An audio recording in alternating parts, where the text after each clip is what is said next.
جب مولوی صاحب نے غلط اعلان کر دیا، نکاح کی محفل میں جب مائک ہاتھ میں ہو اور ذہن کہیں اور، تو اکثر ایسے جملے نکل جاتے ہیں جو برسوں یاد رہتے ہیں۔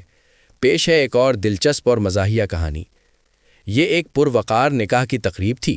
شہر کے بڑے ہوٹل میں سب ٹائی لگا کر نہایت تمیز سے بیٹھے تھے۔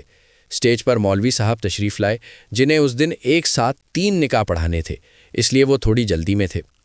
نکاح کی کاروائی مکمل ہوئی، دولہا میاں نے دستخط کیے اور سب نے ہاتھ اٹھائے کہ اب دعا ہوگی۔ مولوی صاحب نے دعا کے لیے ہاتھ اٹھائے اور مائک پر نہایت جذباتی آواز میں بولے، یا اللہ، اس مرحوم کی مغفرت فرما، اسے جنت الفردوس میں اعلیٰ مقام عطا کر اور لواحقین کو صبر جمیل دے۔ پورے ہال میں اچانک ایسی خاموشی چھائی کہ اگر سوئی بھی گرتی تو آواز آتی۔ دولہا، جو ابھی ابھی نئی زندگی شروع کرنے کے خواب دیکھ رہا تھا، اس نے سہم کر اپنے ہاتھوں کو دیکھا جیسے وہ یقین کر رہا ہو کہ وہ زندہ ہے یا نہیں۔ برابر بیٹھے صالح صاحب نے دھیرے سے مولوی صاحب کا جبہ کھینچا اور سرگوشی کی، حضرت، شادی ہے، جنازہ نہیں۔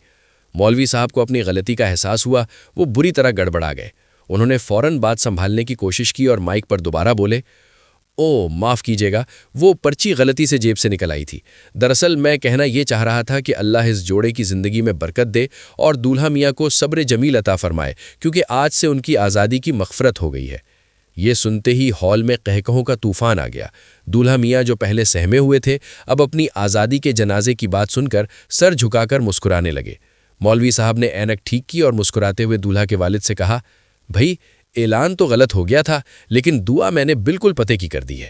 نتیجہ، مولوی صاحب چاہے جنازہ پڑھا رہے ہوں یا نکاح، ان کی زبان سے نکلا ہوا صبر کا لفظ ہمیشہ اپنی جگہ بنا ہی لیتا ہے۔